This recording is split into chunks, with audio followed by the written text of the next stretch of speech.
Hi friends की खबर आशा करूँ सकलो भाले आछे निश्चय। আজি मैं पुवाई घोटा बनाइছো और आपनालोके हयतो भाबी आचरित होइसे जे शिवरात्रि নহয় अथच घोटा बनाइছে নহने बारू কৈ आছো। एया चाওক मोर हातत शुकान भांग और मैं भांगखिनि गरम करि रखा गाखिरखिनिते दि दिছো। এই ঘোটা ৰেচিপিটো মই মোৰ চেনেলটো দি থোৱা আছে বাবে পুনৰবাৰ আকৌ দেখুৱাই থকা নাই আৰু জাস্ট কি কৰিছো তাকেই দেখুৱাইছো। এতিয়া মই ইয়াত এটা জুখত চেনি দি লৈছো আৰু এইখিনি ভালদৰে লৰাই অকণমান শুকুৱাই লম। আৰু মই হঠাৎ কিয় ঘোটা বনাব লগা হ'ল সেই বিষয়ে আপোনালোকক কৈ আছো, অকণমান ৰ'ব। আৰু মোৰ এয়া চাওক ঘোটা বনা হৈ গ'ল। মই লোটা এটালৈ এইখিনি বাকি ললো। ঘোটাখিনি বনাইটো হৈ গ'ল। এতিয়া মই কি কৰিছো চাওক, এইফালে পেন এখন পাতি সামান্য তেল এতিয়া দিছো। সেই তেলতে মই মাজেদি ফালি ৰখা কেঁচা পকা জলকীয়া আৰু 3টা বিলাহী মই টুকুৰা কৰি কাটি লৈছো আৰু সেইখিনিও মই ইয়াতে দি দিছো।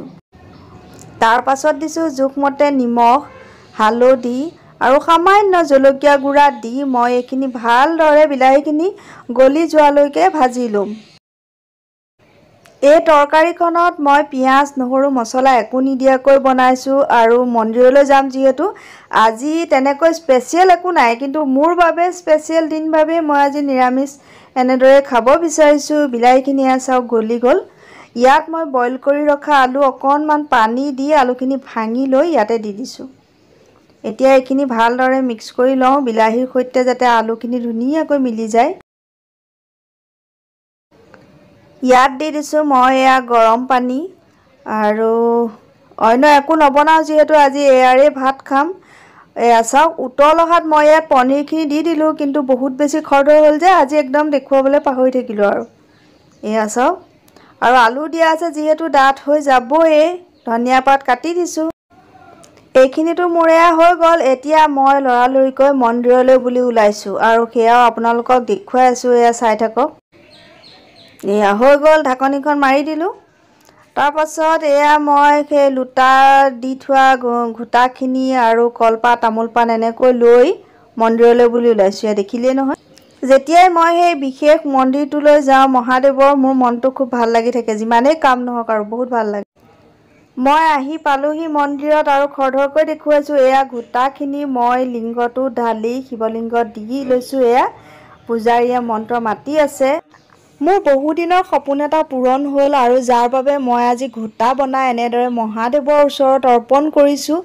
আৰু মোৰ সঁচাকৈ আজি মনটো বহুত বেছি ভাল লাগিছে। আৰু ঘোটাখিনি ঢলাৰ পাছত চাওক মই আকৌ পানীৰে এবাৰ এনেদৰে ধুই দিছো।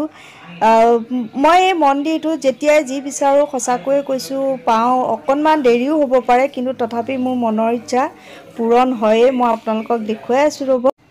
মই আৰু ভাইটি লগ লাগি এখন ৰেষ্টুৰেণ্টৰ কাম আৰম্ভ কৰিছোঁ আৰু আজি খুঁটা পোতাৰ পৰ্ব।